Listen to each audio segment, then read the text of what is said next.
What is going on, everybody, and welcome back to another video. In this one, I am going to be discussing habits, and more specifically, the 13 habits that men need to build their dream life. And when I say the words dream life, I'm not just referring to having the amount of money that you dream to have, having your dream cars, your dream house, your dream wife.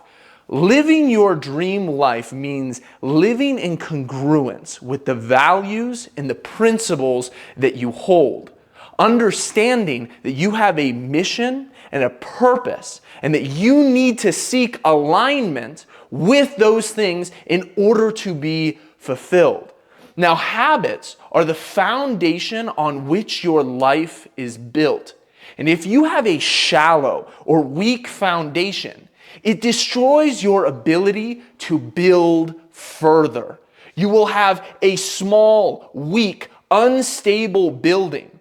And I see a lot of men every single day that come to me and they say, I have these problems with procrastination, with focus. I can't seem to move my life forward in the direction that I want to go. I can't seem to do the things that I know that I need to do.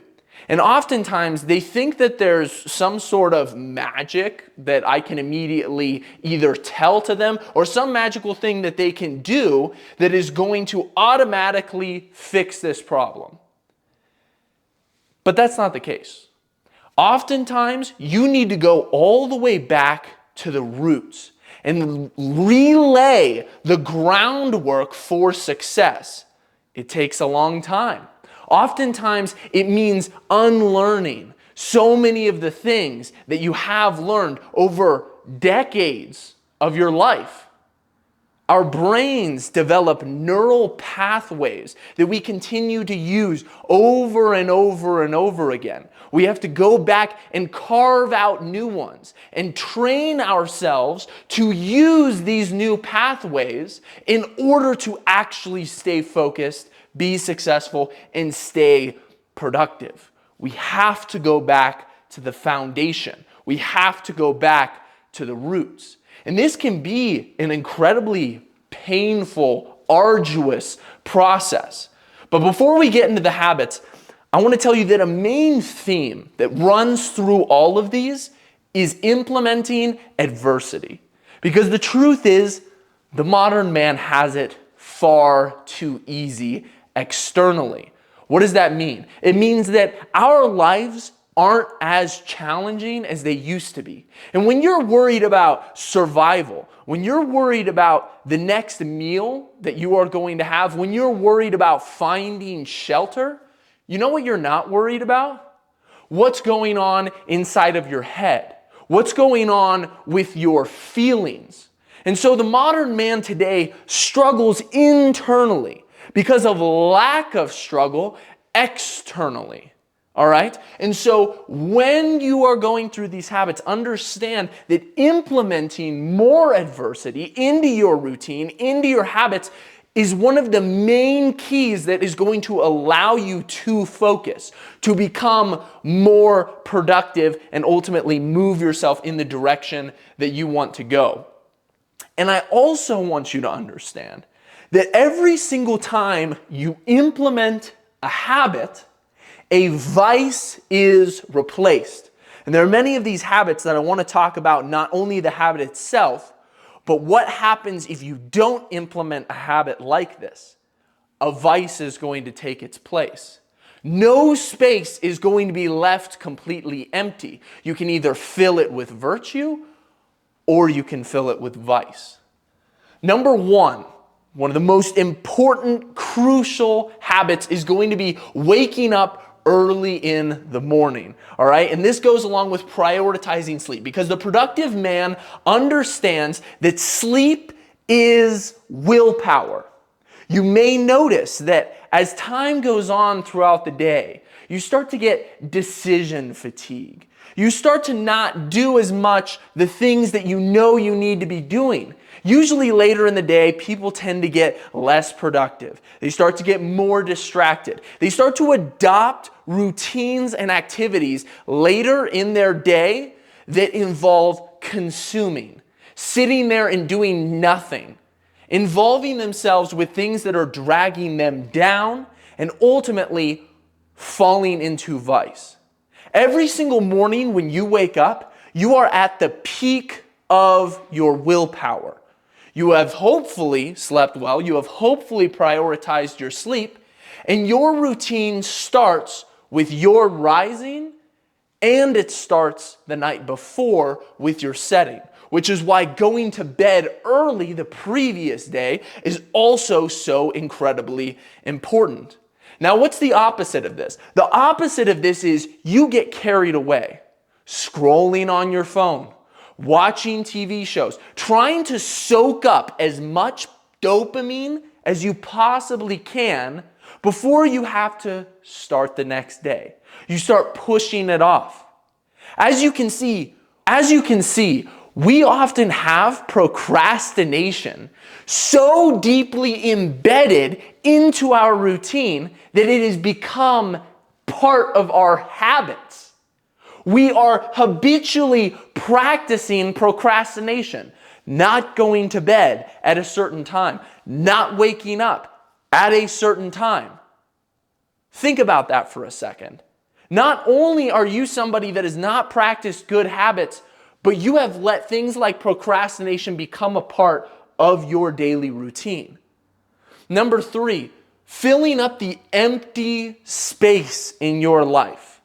The times when there is nothing coming in through the senses. You're not listening to something. You are not watching something. You are not consuming something. Filling up that space with silence, all right? That's a very, very important one. Actively filling that space with silence or with virtue, all right? Filling up your empty space in the day with silence entails boredom.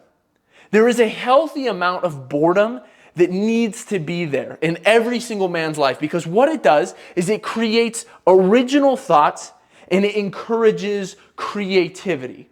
It's oftentimes when you are bored that you start to hear your own voice once again. The voice in your head. You start to remember the things that you want.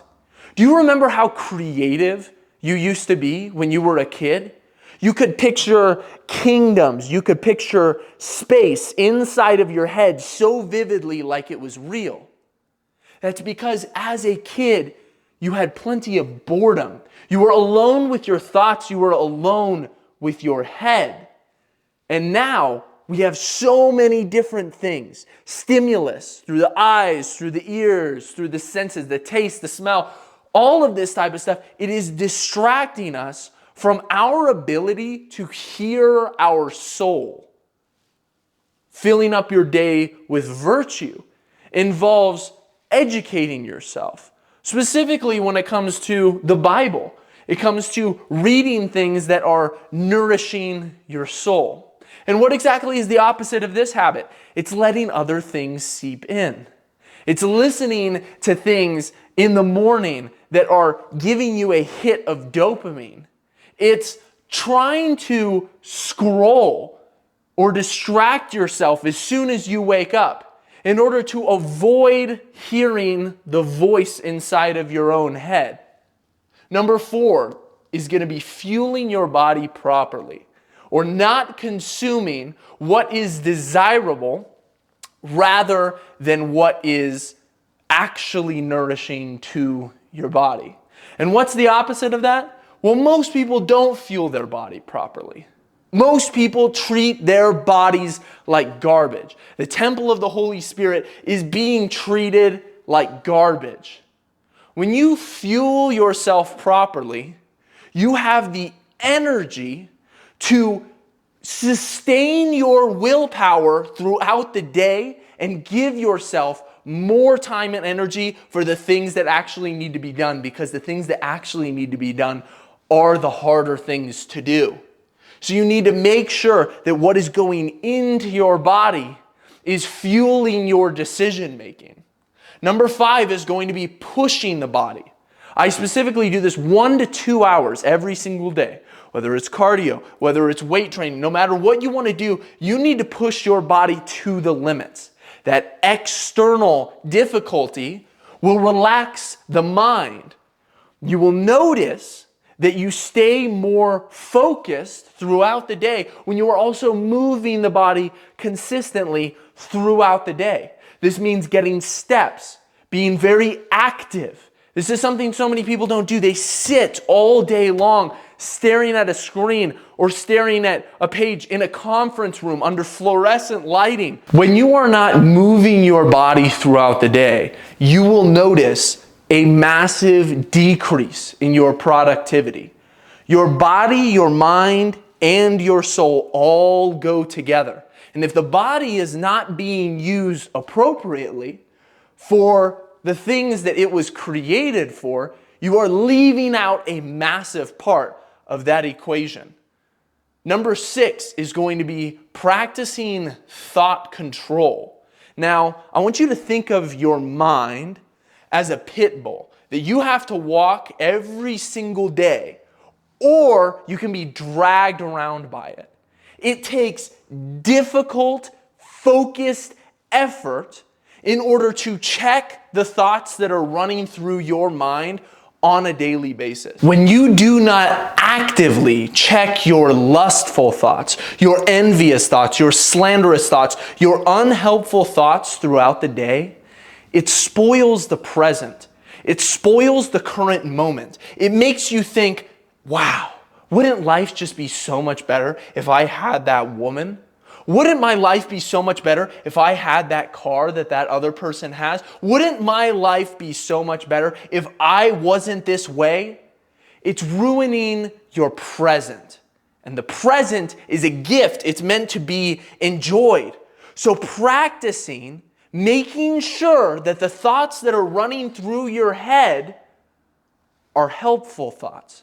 Thoughts that are once again nourishing to the soul. And when these thoughts come in that are not helpful, you need to crush them. You need to pull them out at the roots so they don't grow anymore. Because a lot of you guys may even practice very, very consistent, good, virtuous actions on the outside, but you let thoughts run wild when they shouldn't be allowed to. Number 7 is going to be implementing regular and healthy communal and social activity.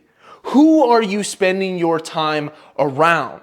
Surround yourself with people who are encouraging, and make sure that you understand that you need that group of people. You need to go out of your way to find a community that is life-giving.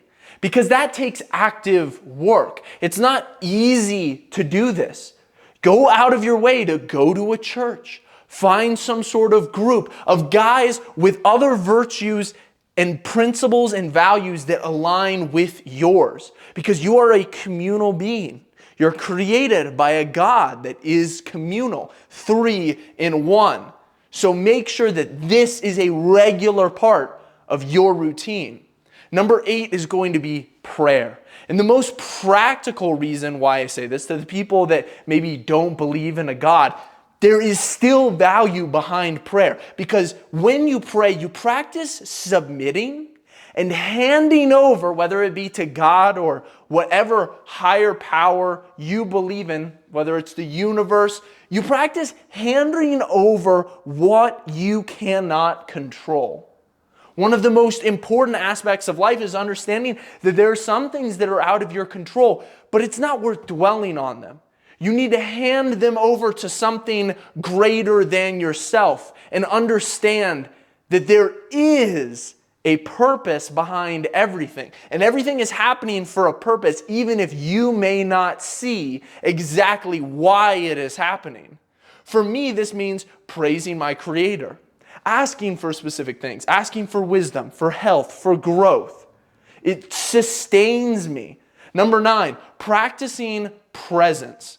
Remembering the goals that you have made for yourself, and also practicing gratitude in that current moment. This can look like journaling. It can look like goal setting, writing things down. What's the opposite of this? The opposite of this is trying to escape. Whether it's scrolling, whether it's smoking weed, whether it's drinking alcohol, watching TV, distracting yourself from the current moment and distracting yourself from the goals that you have set for yourself.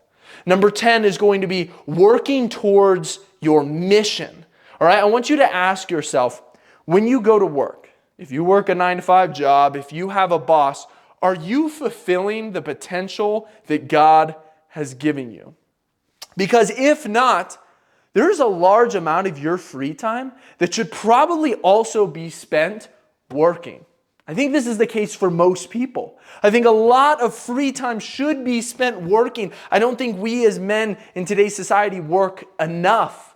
I think that we need to work more towards our mission, towards our purpose. So understand that if you are not constantly getting better, if you are not growing, it is your duty, it is your responsibility to take on more responsibility. Whether that be at work or whether that just be going out and doing something else that you feel like you are called to do. Number 11 is going to be practicing giving.